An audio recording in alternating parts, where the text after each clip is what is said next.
بسم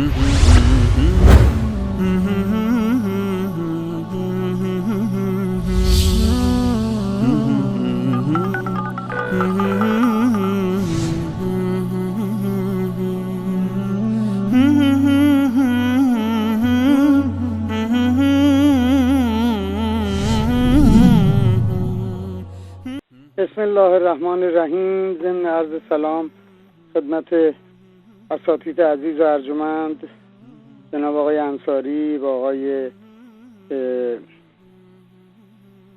سجودی و بقیه دوستان و همکاران و همه موحدین جهان و بینندگان شبکه وصال حق. من امیرحسین شیعه هدایت یافته از بلژیک هستم و چند مطلب مهم رو به سمع و نظر بینندگان به خصوص آدمخواران ولایت و بعضی از افرادی که به اسم شهید شیعه رافضی تلفن میکنن عرض میکنم. آقای محمد از یزد، شما که در مواقع مختلف به شبکه وصال حق تلفن میکنید و با سفسطه و مغلطه گاهی به نعل و گاهی بر میخ مطالبی را عنوان میکنید و میگویید شهادت ثلاثه در اذان مستحب است نه واجب. آیا فکر نمی کنید که دروغ میگویید؟ شهادت ثلاثه اذان رسمی دولت جمهوری اسلامی و قبل از این حکومت هم بوده و شیعیان آن در تمام مساجد و محلهای برگزاری نماز این شهادت ثلاثه را ذکر میکنند و بدون ذکر این شهادت ثلاثه نماز نمیخوانند و حتی نمازشان باطل است. گاهی میگویید این مطلب یا آن مطلب را قبول ندارم. شما دین خود را از قرآن و سنت رسول اکرم میگیرید یا از همین آخوندهای رافضی؟ شما به عنوان شیعه مقلد کدام یک از مراجع ایران هستید؟ گاهی از عقد موقت یا همان متعه دفاع میکنید. آیا حاضرید خواهر و یا بستگان خود را به عنوان صیغه به مردان شهوت پرست بدهید؟ شما که مدعی هستید که فلان حدیث ضعیف یا موضوع و جعلی است، آیا شما فرد شناخته شده و رسمی این مذهب هستید یا باید آیت الله ها بیایند و اعلام کنند که این احادیث جعلی است؟ شما دم میزنید امامان به اذن خدا همه کار میکنند و قدرت تکوینی دارند. چرا امام رضا وقتی در محل گنبد و بارگاه طلاییش بمب گذاشتند به اذن خدا بمب را خنثی نکرد؟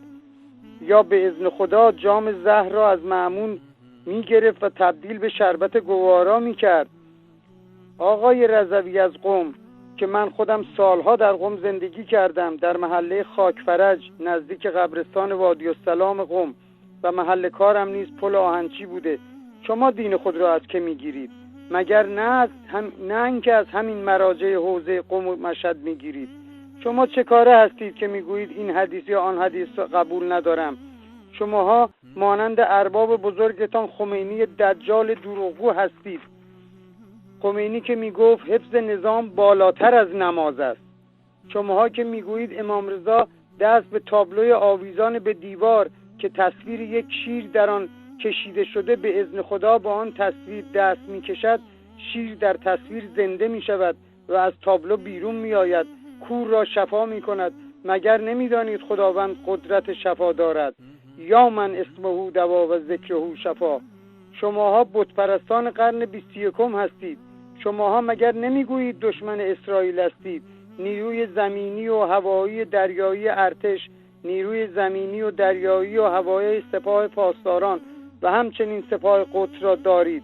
ترتیب نقدی که میگوید ناو هواپیما آمریکا یک لگن بچه است، پس با این همه نیرو و تجهیزات و موشک‌های شهاب 1 و 2 و 3 و 4 و سجیل و دیگر مهمات، چرا حالا که در سوریه هستید و به بشار اسد ملعون کمک نظامی و مالی میکنید، چرا به اسرائیل حمله نمیکنید؟ حالا که مسلمانان و ارتش‌های مسلمان دارند به ملت یمن کمک میکنند، داد و فریادتان در آمده. کمی تعقل کنید. دست از این تدلیس و دروغ‌هایتان بردارید. به قرآن برگردید. به سنت پاک رسول خدا عمل کنید، وگرنه خسارت دنیا و الاخره میشوید. خداوند دروغگویان را دوست ندارد. آقای محمد از یزد که میگویید شهدا زنده هستند و نزد خدا روزی میخورند، راست میگویید، آیه قرآن کریم است. ولی منظور شماها این است که امامان شما با چسب دو قلوب خداوند تبارک و تعالی چسبیدن و هر جا خدا می رود آنها هم با او هستند و هر کس هر چیزی را از خدا بخواهد باید اول به امامان شما بگوید، مگر شماها نمیگویید حضرت علی مقسم بهشت و جهنم است؟ پس معنی آیه فمن یعمل مثقال ذره یره چه می شود؟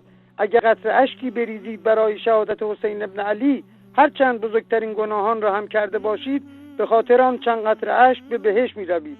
دست بردارید از این خرافات، دست بردارید از این دروغ گفتنها، دست بردارید از این سفسطه و مغلطه کردنها. و السلام علیکم و رحمت الله و برکاته.